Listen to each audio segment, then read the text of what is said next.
Ladies and gentlemen, welcome to today's session of Turn On Federalism. My name is Soren Kyle and I work at Canterbury Christ Church University in the UK.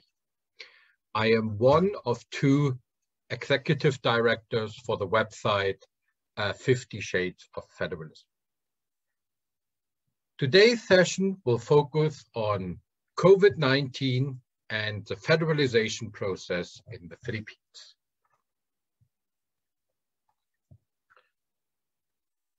Our Turn On Federalism seminars are a joint venture of the Hans Seidel Foundation, which is a German political foundation with a mandate from the German Federal Parliament, whose core tasks include to promote and support democracy and the rule of law within Germany, especially through civic education in Bavaria, but also through worldwide activities in more than 60 partner countries.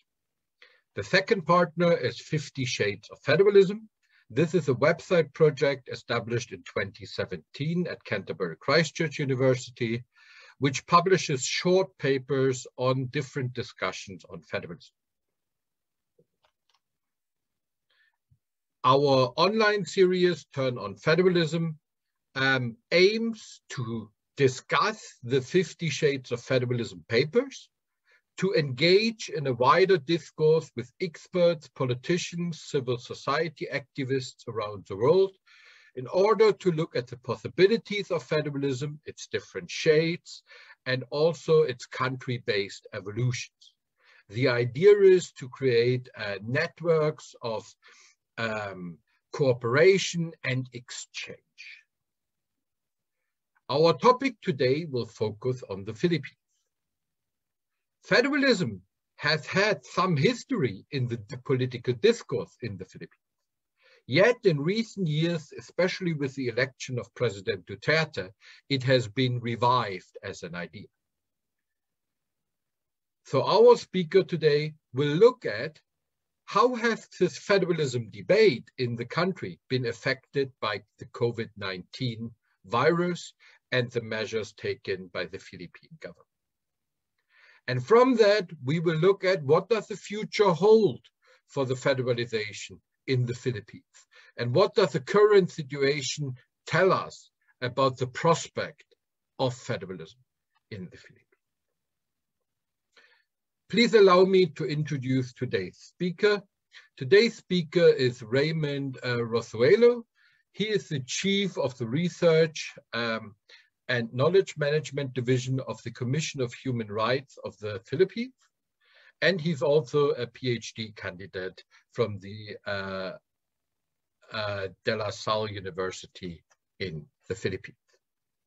Those of you who join us more regularly will know our moderator. The event today is moderated by Ms. Anja Richter, who is the resident representative of the Hans Seidel Foundation in the United Kingdom in London. Without further delay, please allow me to hand over to today's speaker. Raymund, you have the word.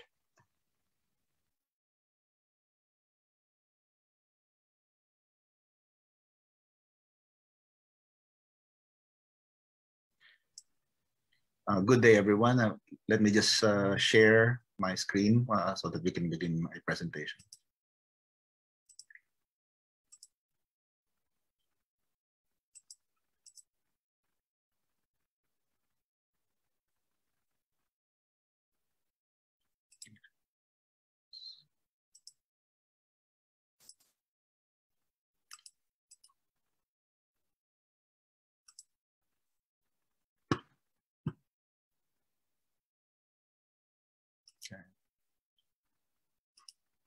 Okay. I hope you can see it clearly now.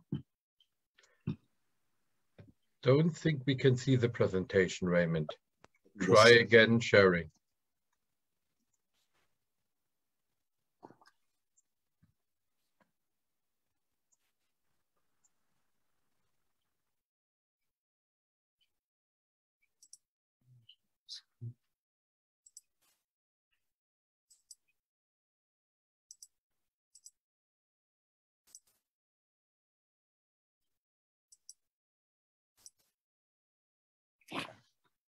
Yeah. Can Yeah. you check if you can see it now? Yep. Oh, okay. Okay.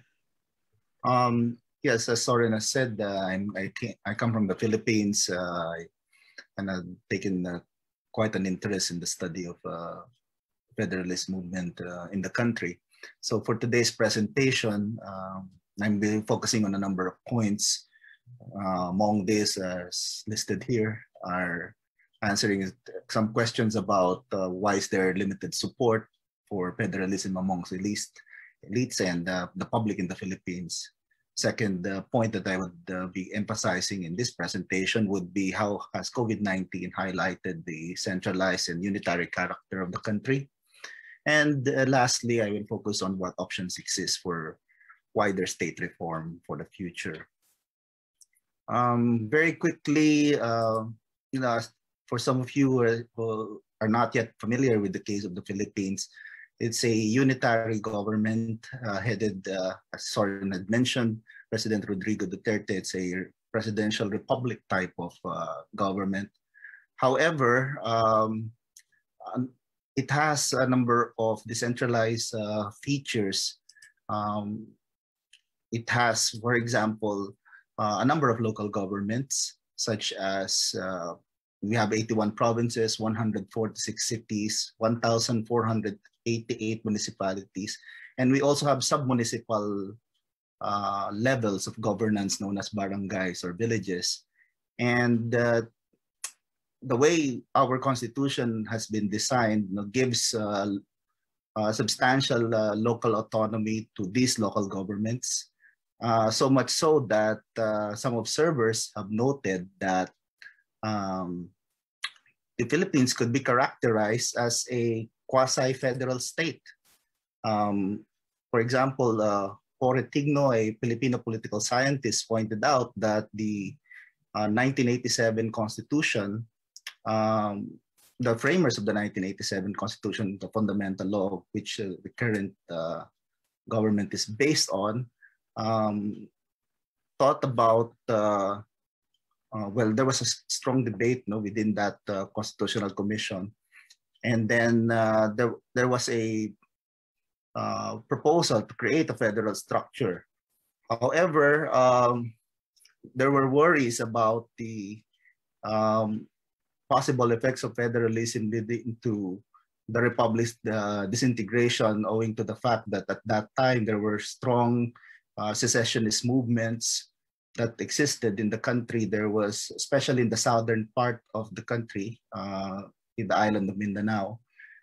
So the negotiated settlement was to the compromise essentially was to provide substantial autonomy to the local levels that I mentioned. It was recently during the time of the election of President Duterte, wherein at the national level, there was a strong emphasis to federalize the country. I say this because in previous iterations, the debate was simply to move towards parliamentary type of government from the present presidential system. But under President Duterte, there was a strong push to federalize. Some observers claim that this will provide a framework wherein the potential for regional growth should be maximized. And it will also solve the secessionist rebellion in the South, particularly in the Mindanao, wherein you have long-running secessionist claims being provided for by the, or being fought by the rebels in the South, Muslim rebels in the South. So to somehow address these contentious claims and to promote basically the interests of the regions that were left behind in the development process in the Philippines, there was a proposed constitution known as the Bayanihan Constitution. And very quickly, these are some of the features that differentiates the current constitution from the proposed constitution. As you can see, there are 16, currently now there are 16 regions in the country. But in the proposed constitution, there will be 18 regions that will be eventually be considered as states. And then at the moment, we have senators that are elected nationally. There are 24 of them. But in the proposed constitution, there will be 2 senators per region, similar to what we see now in the United States, which is one of the models of federalism that is being seen as a possible pattern for the federalism that will be implemented in the country. For the House of Representatives, currently we have 304 members, although this was over the years, additional representations were added as the population of the Philippines had grown. For the next constitution, that is being envisioned, it will be that number will increase to 400, composed of 240 district representatives and 160 proportional for proportional party representation. This is another key difference. We have right now the president and the vice president of the country can be elected separately, meaning they could come from 2 different parties. But for the proposed constitution, we're going to emulate the system that is that's like in the United States, where a vote for the president will also be the same as the vote for the vice president. So the thinking is that this will eliminate a situation wherein you have the 2 highest officials in the land bickering with one another in terms of policy. One of the biggest changes, of course, will be in the Supreme Court, the Judicial Department. Right now, we only have 1 Supreme Court, but in the proposed constitution, there will be 4 major courts that will be formed: the Federal Supreme Court, the Federal Constitutional Court, the Federal Administrative Court, and the Federal Electoral Court. What the members of the Constitutional Commission foresees that all the other issues that will not be taken up by the 3 courts, the Federal Constitutional Court, the Federal Administrative Court, and the Federal Electoral Court, will be taken up by the Federal Supreme Court. And perhaps one of the biggest changes, of course, is the elevation of administrative regions into political regions. Now they will have decision-making and powers that they do not have now, since most of what happens now, particularly in the Regional Development Council, which is an intergovernmental mechanism, is more of a coordinated function rather than actual political decision-making. So to go to some of the key points that I would like to discuss after providing that rather brief background about the Philippines. Where are we in terms of federalism, the federalism initiative in the country? Unfortunately for its advocates, there is limited support for the federalism initiative. As you can see here, one of the main reasons why there is limited support for it is the lack of knowledge of Filipinos regarding the federalist initiative. 75% of the country's voting population does not know the federalism debate or the tenets of federalism debate. And probably because of that, 67% in another major survey that was conducted, when asked if they support federalism, they are against. So that's like 2/3 of the voting population is against it. Now, I've tried in my paper to also look at a number of cultural factors for trying to dig deeper into the federalism debate. And I noticed that while President Duterte, and I had argued this, that while he had championed in the past the cause of federalism, the situation with COVID-19 now has simply highlighted some political some aspects of Philippine political culture that militate against federalism. And I think I have to thank Professor Remigio Agpalo, who came up with a model of, of the Philippine political system. For those of you who are familiar with concepts like, the separation of powers among the three branches of government, the Philippines is a bit unique in that sense that while we have, for example, like in the United States, we have the executive, judicial, and legislative branches. There are peculiarities within the Philippines, and some of this is institutionalized in our laws, that makes the executive department more powerful vis-a-vis these other departments of government. And Agpalo noted this, he called this a Pangulo regime, wherein the president seems as like the head. Literally, it's the head of the government, the one that controls basically all the other aspects of the Philippine political structure. Now, I would say that Duterte is basically the embodiment of the Pangulo regime. In fact, during his campaign, he had underscored, because the tenets of the Pangulo regime emphasizes the value of fraternity, or in our language, it's called pagdamay, or caring. And during the campaign of President Duterte, when he was championing the cause of, along with the cause of federalism, he was also part of his motto was were two things, tapang and malasakit, being courageous and being caring. And for many Filipinos, that is probably the ideal type of leader that they want. Somebody who will be able to be tough on certain issues, but at the same time, balance it, at least maybe as they perceive it, as somebody that cares, and essentially cultivating an image of being the father of the nation. So there's a certain dependency that is created on that, but that is the way things have played out. So as some of us would know, sometimes the father makes the most important decisions, most of the decisions in the house.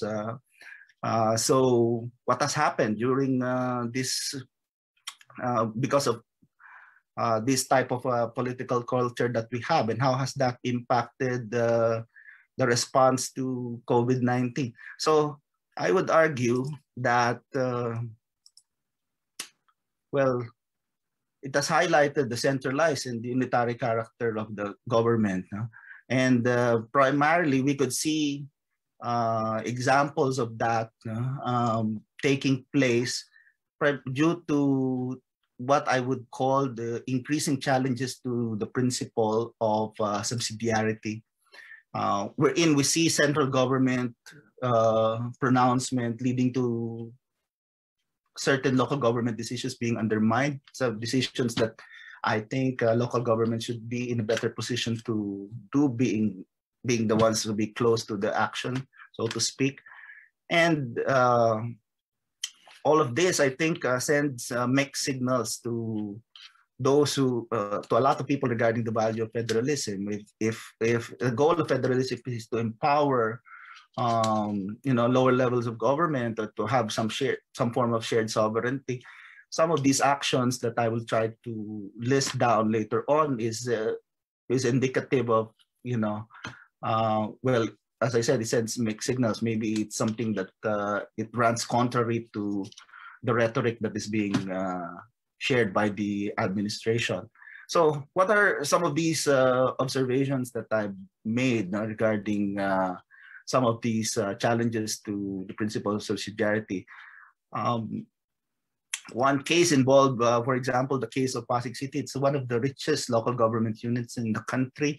Recently, it elected a very young, dynamic mayor who, I think in my assessment, a lot of people are watching, because this person has I think a lot of people are really thinking that he has the potential to eventually go up to higher office sometime later on once certain constitutional requirements are satisfied.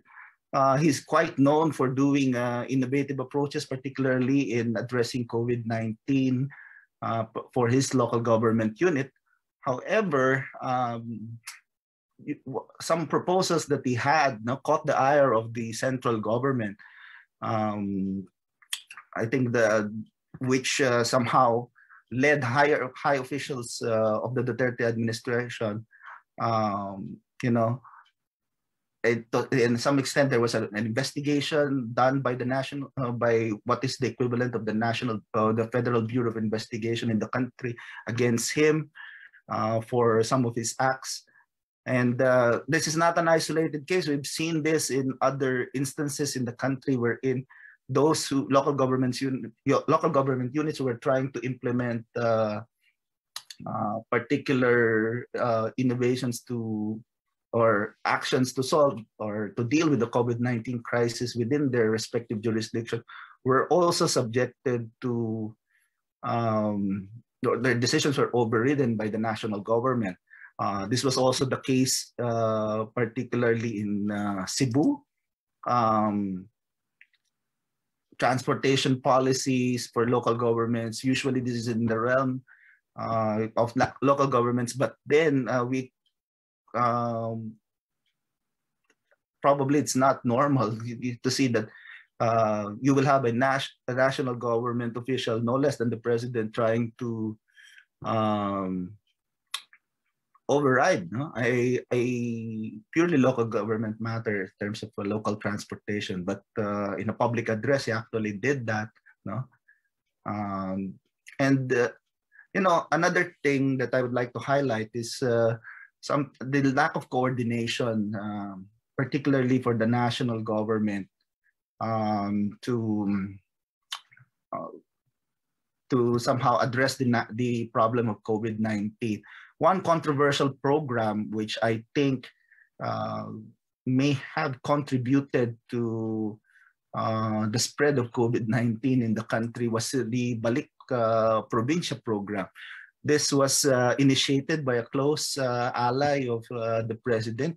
Normally, I would think that this is a very good policy. We'll have, in normal times, you'll have people, decongest the urban centers in the country, and so the aid the people to go back to the provinces and maybe start to have better living conditions there. But these were there was a rapid deployment of this particular program without proper consultations with the members of the local government units. And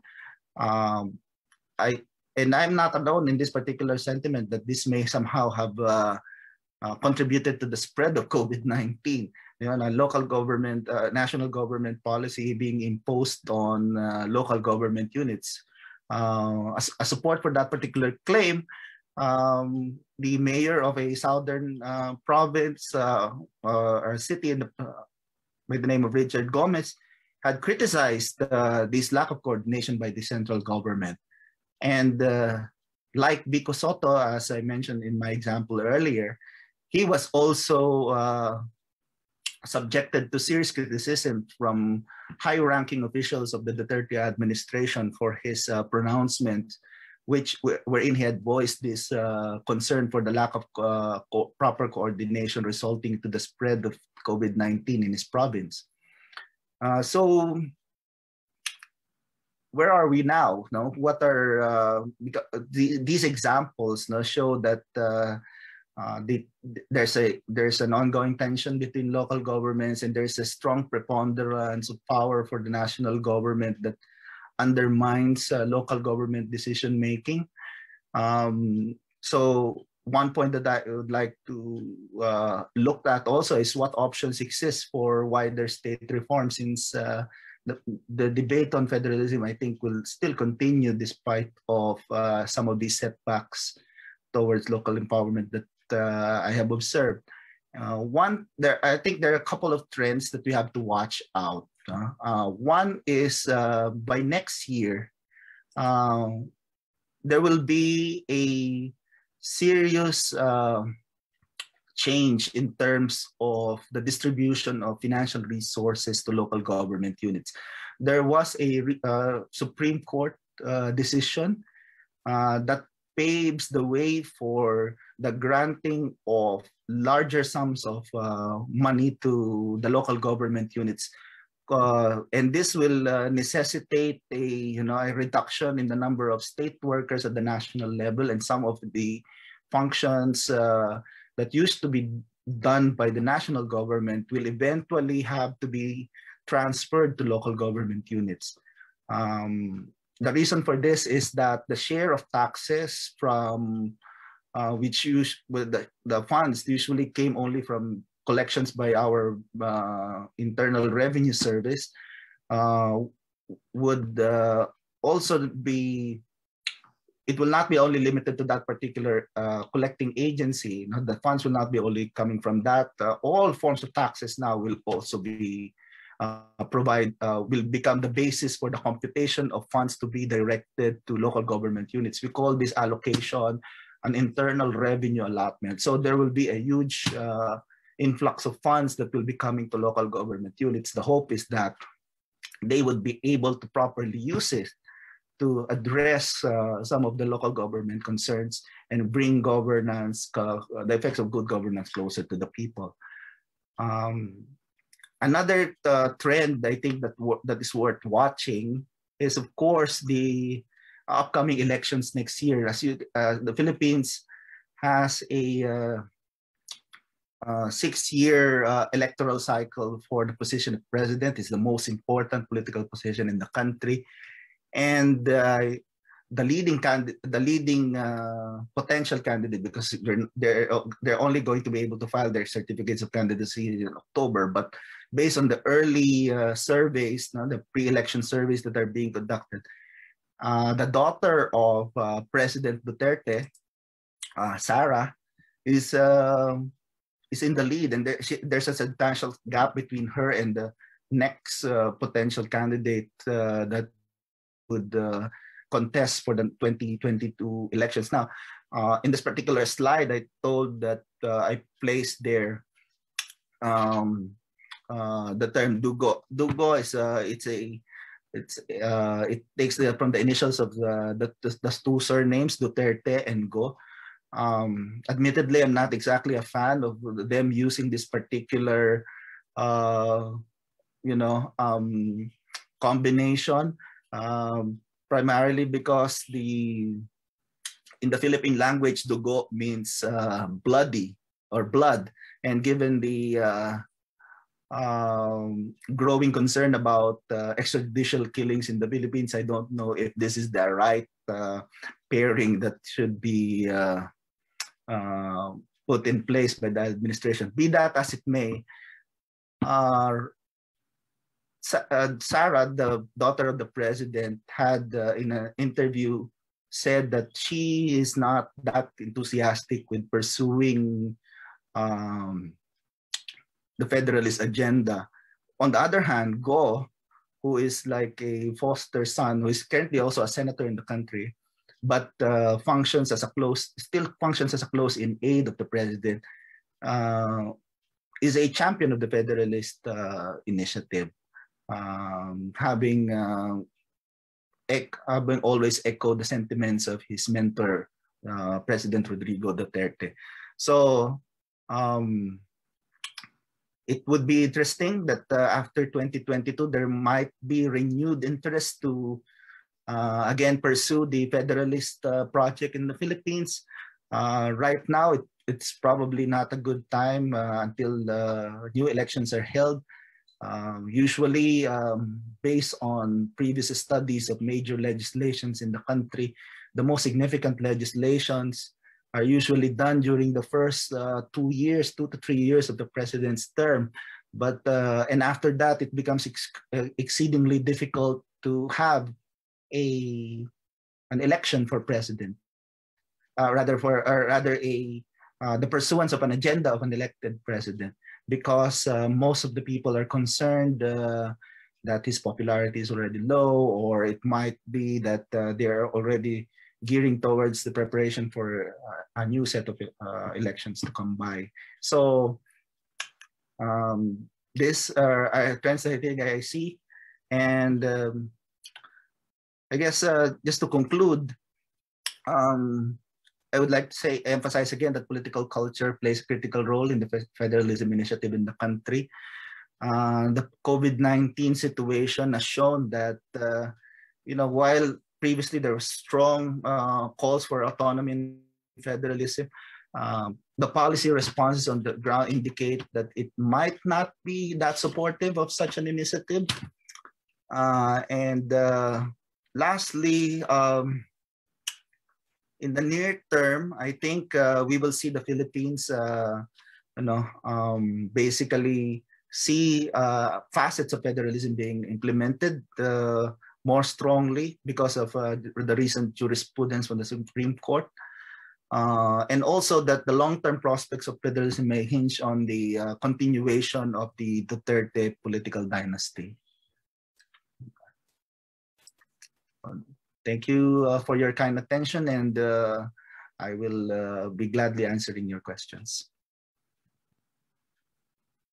Well, thank you very much, Raymund, for your presentation and sharing your insights. This was a great introduction to federalism in the Philippines, and welcome to our global audience, of course, also on behalf of the Hans Zeidler Foundation. It's great to have you with us, and a special welcome to so many of you tuning in from the Philippines today. That's great to see you. For those of you who are new to the seminar series, and I assume many of you will be, this is now the part of the event where you are able to ask Raymund questions on his presentation on federalism in the Philippines, but also for those of you tuning in from around the world to ask questions or raise issues that relate more to your respective countries. I would just start and kick us off with a few questions while you're still thinking what to ask. Please don't raise your hand. There's too many of you for me to count hands or call you to ask questions. Please put your questions in the Q&A box, keep them short and snappy, and please refrain from just commenting so we can get through as many questions as we can and get them answered for you. So, Raymund, you've outlined how President Duterte has championed federalism during his election campaign, and also how in the beginning his administration seemed to push that agenda. But, he's been known as a strongman before. So for an outsider, his initial push for federalism might also seem a bit surprising. So why do you think he championed it, at least initially, and then somewhat abandoned it? Did he think it was a winning policy or agenda? Because this would suggest that it's generally very popular with voters and citizens, but you've also outlined that there's a lack of public support, mostly due to your lack of knowledge. So how does this all fit together then? Well, thank you for that question, Anja.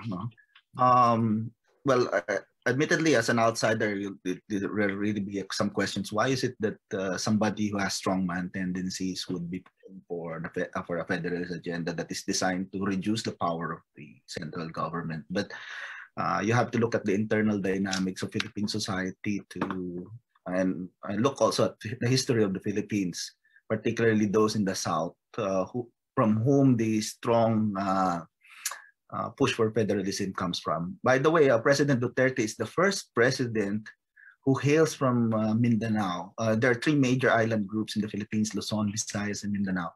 And for the most part in the history of the country, most presidents had either come from Luzon or the Visayas. It's only President Duterte who had finally been able to win from Mindanao, because perhaps there was a strong bias against people from Mindanao in the past. But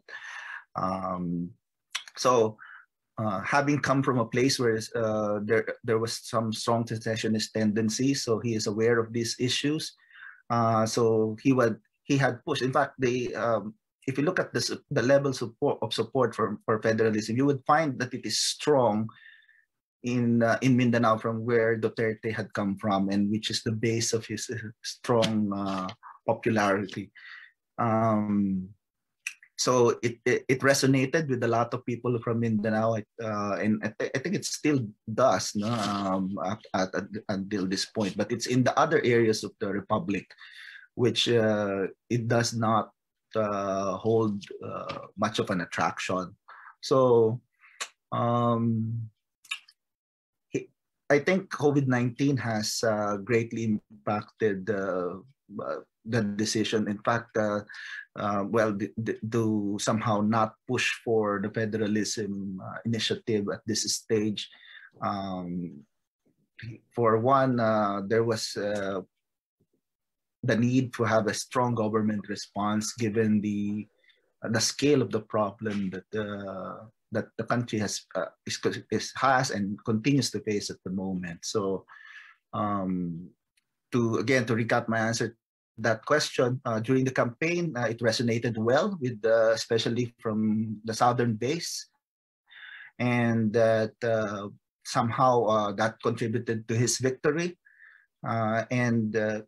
And even after 2016, he has enjoyed so much high levels, unprecedented levels of popularity that somehow, while the proposal might be not that popular in the other regions of the country, he has pushed for it without him being skated by, this not being aligned with the thinking of those people in the northern and middle parts of the country. Yeah, so it had more to do with Duterte's specific background or origins then. But while we are talking about Mindanao, I'd like to push you a little further on this, because in many countries, the introduction of federalist structures is part of a process to diffuse ethnic or religious tensions as well. And you've mentioned the secessionist movement or rebellion, as you called it, in Mindanao. To what extent do you then see the current process of decentralization and the new autonomy regime in dominantly Muslim Mindanao as part of a wider federalization process? And in how far do you think it actually addresses or diffuses those tensions in the Philippines? Well, we're essentially experimenting with federalism without it being officially labeled as federalism. I'm referring to Dambang-Samoro Autonomous Region in Mindanao. We actually have, even prior to that, there was already what is known as the Autonomous Region of Muslim Mindanao. What happened essentially was the number of geographical territories that were previously under the ARMM were expanded, and that this somehow provided a venue, a structure within the secessionist movement could be brought into mainstream politics and lay down their arms in the process. The current head of this, of the BARM region, was the head of the largest Muslim secessionist group in the country. So I guess in that way we have some form of peace dividend. We're in the largest, the Moro Islamic Liberation Front, which waged war against the country in the early 2000s under the presidency of President Joseph Estrada, had basically laid out their arms. Although there are still a number of splintered groups from these large secessionist groups that have somehow waged pitched battles against our armed forces. But generally, I think it provided a structure, something that will give a reason for the members of the secessionist groups to finally lay down their arms and pursue genuine peace in the country. So not really part of a wider federalization process then. But while we're speaking about the origins being a maybe decisive factor to become president in one case or the other, Do you see local government potentially as a springboard for a career in federal politics? Because you've hinted that Vico, as he's called from Pasig City, might be a future hopeful. So could this be an example where somebody has proven himself on the local government level and then using that as a springboard to become president, which is, for example, often the case in Germany, where politicians have executive experience on the Länder level and then run for chancellor. And that is usually seen as a plus or as a strength. Do you see a similar development, potential development in the Philippines? Well, President Duterte was the mayor of exactly. the country before. He did not. Traditionally, those who become presidents were either from the Senate, because those were the traditional stepping board to becoming president of the republic. But Duterte, if you look at the enumeration of local government units in the country, a city is, belongs to a lower tier of governance in terms of ranking, but in terms of maybe political power and status, compared to, let's say, for example, a senator or a sitting vice president. But Duterte made that jump. And if you look at the candidate that I mentioned, who is still thinking about becoming, who is being pushed by certain sectors to become president, Duterte's daughter is also the current mayor of Davao City. In the recent polls in the country, the one who is tailing Sara in terms of becoming a president is the mayor of the capital of the country, Francisco Dumagoso. So we have here, I guess, because of President Duterte's background as a former local government executive, it has ushered in more attention to those with local government experience to be seen as viable candidates to become head of the government of the Philippines. Mm-hmm. I think more related to the previous question on Mindanao as well, we've got a question from the audience on asymmetrical federalism. As one of the options of accommodating identity and regional claims. How far has this option been explored in the Philippines? Right now, we have, as I said, we have BARM, and we also have other primarily ethnic, based on along ethnic lines. In the north, we also have the Cordillera administrative region. The only in our present constitution, it provides for two autonomous regions to be set up, one in the north and one in the south. But it did not garner support in the same level that was seen in the south, so that only one was set up. Be that as it may, those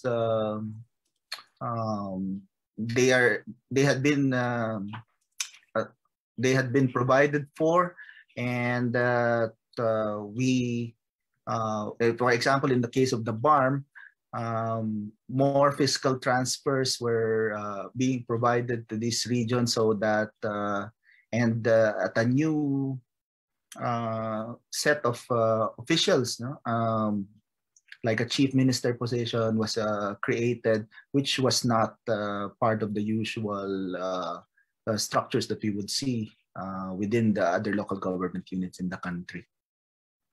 And you've just mentioned something very important we've also discussed in previous seminars: fiscal equalization, fiscal transfers. And you've mentioned how this will change next year, or is at least supposed to change in the Philippines next year. Of course, at the end of the day, it's always about the money, who gets what. And the questions or tensions around fiscal equalization exist in every federation, whether in name or in theory. Could you explain a bit more how the just share, as you called it, of taxes between the federal and local governments work in the Philippines, and the internal revenue allotments? how much is being transferred, who gets to decide, and how, in your view, do you think it should work? Well, we have a 60-40 formula, and 60% of the revenues from our revenue generating agencies goes to the national government, and 40% should go to the local governments. There's a certain formula wherein you divide it based on land area, population size, and the classification of what type of local government you are, whether you're a province, you are a municipality, you are a city. Provinces and cities have the same formula, while around 33%, while municipal levels get 20% out of that 40% that is allocated for, well, the sub-municipal, that goes to the sub-municipal levels. So what is expected next year is that since it will not be only limited to funds that are collected by our Internal Revenue Service or our Bureau of Internal Revenue, more of essentially the pie will become bigger. So more, while the same computation might be pursued, you now have a bigger share that will be forthcoming. So this will provide more resources, and also not only resources but also capability challenges. Like one thing that is notable in Philippine politics, rather in the Philippine administrative setup, is the problem of absorptive capacity, wherein you have huge amounts of funds being downloaded to certain government agencies, but the capacity of those agencies to actually spend those funds are sometimes not that good. So you have a number of unutilized funds, and this is something that should be also be focused upon by, you know, the national government, and how they should capacitate local governments to be able to, you know, properly utilize this huge influx of funds coming their way. Just for audience, as a quick reminder, we've got another 10 to 15 minutes. So put your questions in the Q&A box, whatever you want to ask Raymund. In the meantime, Raymund, you mentioned that there was a lack of coordination, in your view, of the central government's response to the COVID-19 crisis. In our previous seminar on intergovernmental relations, we discussed the importance of coordination mechanisms of fora between the different levels of government, especially in times of crisis. And we heard the Bavarian State Minister Florian Herrmann telling us from a Bavarian perspective how in Germany the minister-presidents summits had been crucial for decision-making during the crisis. Are there actually any formal or informal coordination mechanisms in the Philippines between the federal and local governments? And if not, do you see that as one of maybe the reasons why there was such a lack of coordination? Well, we have what are known as the regional development councils. These are, the local government units are part of that, and also there are representatives from the national government agencies, the different line agencies. They meet and discuss what are where they're supposed to meet and discuss what are the plans that are going to be implemented in the regions. But these are, well, I think the scale of the problem somehow prevented proper coordination within these particular mechanisms.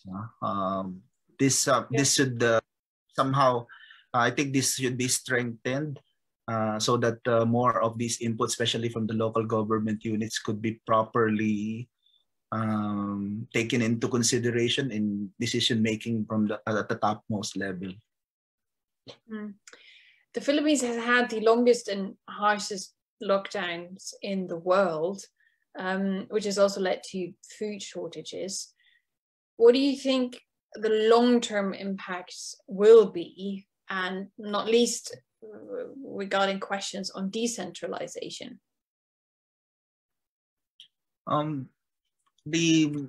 Right now we have the presence of community pantries emerging all over the place. I guess it's a coping mechanism of the population, given that unlike more developed countries who are able to provide substantial aid to their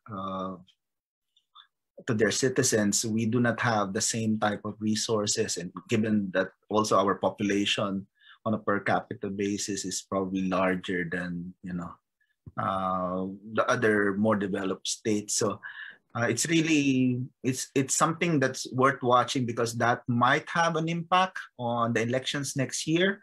And as I mentioned in my presentation, I see that as an important trend that might impact the Federalist initiative, because the leading candidate now and is a scion of the president, and her potential vice president is a strong supporter of the Federalist initiative. So if somehow these ongoing crises will be prolonged, to the point that it might erode their political capital, so by extension, that might also affect prospects for federalism in the country.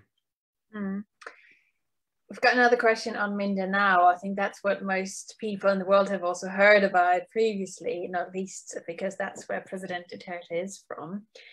What are, in your opinion, commonalities and differences of Mindanao in comparison to regions with separatist ambitions or de facto states in Europe or other places, but particularly in Europe, such as Abkhazia, South Ossetia, or Transnistria?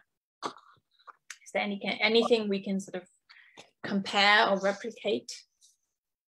Well, one of the things that because I met some of these members of these former rebels, and then had somehow seen that maybe peace is the way to go. I remember distinctly during one of these webinars, they said, we are probably at a pace wherein those who are in the position right now, meaning the more senior leaders of these secessionist groups, are at a stage wherein they want to have some to see that peace is realized within their time. So they said that if that would not be possible within us, that would frustrate the younger generation, Muslims, especially in the South, and that will provide, the basis for the prolonging of conflict, secessionist tendencies in the South. So I guess the age of the the senior leaders is an important factor. I don't know.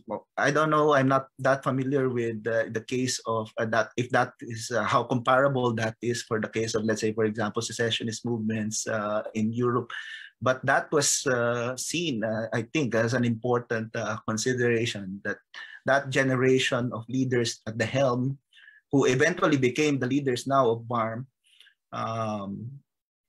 decided that maybe it's time, because we want to see peace happen while we are still here. Because if this opportunity for us to have a political arrangement that will cater to our aspirations for greater autonomy would pass by, then that would be that would be a great missed opportunity, and that would probably result in more conflict in the future. Mm. And in terms of lesson learned, going the other way around, who do you think the Philippines look to? What's countries in the world or federalizing countries do Filipinos look to and have shared their experiences or learned lessons from others? Is it the US, or is it Malaysia, more in the neighborhood, or are there any particular countries? Well, there's a strong bias towards looking at the American model, primarily because the Philippines used to be a colony of the United States, and we have very strong affinity to the US government. And the United States as a country, have 2 million Filipinos living overseas who are in the United States. So I guess it's but natural to look at the US as the primary model. As I mentioned in one of my slides, even the structuring of the potential legislative department is a mirror, essentially is very similar to the structure of the United States, because right now we have 24 senators being elected on a national basis. That's why some of them believe that each and every one of them could be potentially be the president. But in a future setup, if that is eventually approved, we will be limiting the jurisdiction of these senators to their particular regions, similar to, let's say, for example, in the US, that senators are only from California or from Arizona. So this time around, if that would happen in the Philippines, it would be senators will be coming from one of the ethnic regions in the country. We've spoken a lot about federalism during the administration of President Duterte, but how strong was federalism before he took office? You noted in your paper that the writers of the Constitution feared that calling for federalization would lead to the republic's disintegration. That's why they kept the unitary system, at least by name. Would that fear still be valid today if there's a new draft of the Constitution and maybe a discussion about a name change? Do you think that fear is still valid? And then more generally, how do we make sure that federalist structures are permanent or irreversible, independent of a particular president or administration? Well, right now, a lot of people really don't understand what federalism is, because, there are, of course, a number of models that can be looked at, and maybe future polls on it would, look at having more specific questions related to these forms to be asked to our citizens, so that we can properly gauge. But at the moment, there's not much strong support from the members of the population, and I guess there's this inherent fear, because the problem is that the federalist debate in the country has been mixed with a lot of other issues. For example, since any move towards having a federalist system would require a change in the Constitution, a lot of people have linked it with the issue of there might be some strong tendencies to engage in some self-serving, to enact some self-serving policies on the part of our politicians, like, for example, removing term limits. And that some adds to the fear of the people, that there are provisions in the present Constitution which people think are necessary to maintain democracy might be tinkered by certain groups in the guise of, in the process of pursuing a federalist agenda. So personally, I think that's something that is, preventing a, having even a proper discourse on the topic, since it becomes rather confused with a whole other issues. Yeah. So knowledge is key, you would argue. But as my last question, and regular viewers of our seminars will already know what comes next, I ask every expert how people will become true federalists, looking at safeguarding mechanisms, specific constitutions. You've also spoken a lot about political culture, and ethnic factors. Again, knowledge is key in your view, but what else could be done in order to make Filipinos true federalists?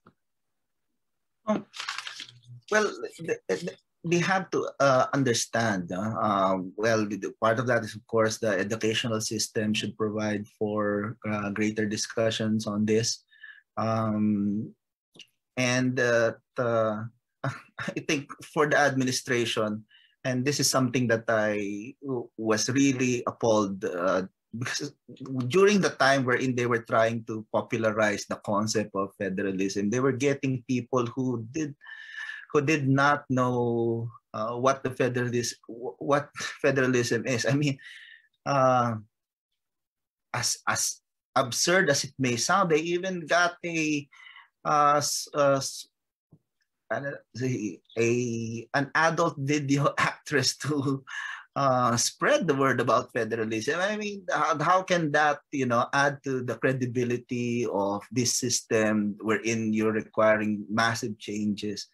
You have to get, I would often use the term norm entrepreneurs, people who can propagate this idea, that have the credibility to champion the cause of federalism. We used to have that. Unfortunately, he had passed away, but there are other people who within the country who might be able to take the cudgels. Also, the Duterte administration has, and if it will still be continued by her daughter, they have to really take a strong, a well-defined stance on this thing. What happened was last time, they were sending a signal that federalism is something that they would push, but then there were actions. Aside from the Solicitor General was questioning the distribution of funds that I mentioned before the Supreme Court. And if you're going to champion, are you going to champion it wholeheartedly, or because that that confuses a lot of people. That I think that has to be clarified at the highest level. If federalism is to move in this, the federalism initiative in the country is to move. Mm-hmm. Well, I can see there's still lots of work to do. I could cheekily argue they should come to more of our seminars to learn about federalism. But I'm going to close the discussion at this point. There will be another seminar, so you can learn more about federalism. In June, at the same time, we will speak to Elena Kremyanskaya about the Russian Federation, a country where the clue is actually in the name.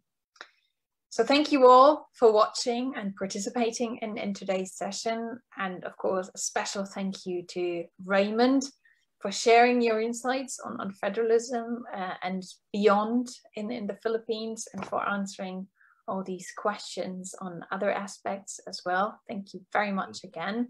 Thank you for this opportunity as well. Have a good evening or even good night soon. And to everyone else, have a good day, and I'll see you next time in June. Bye-bye.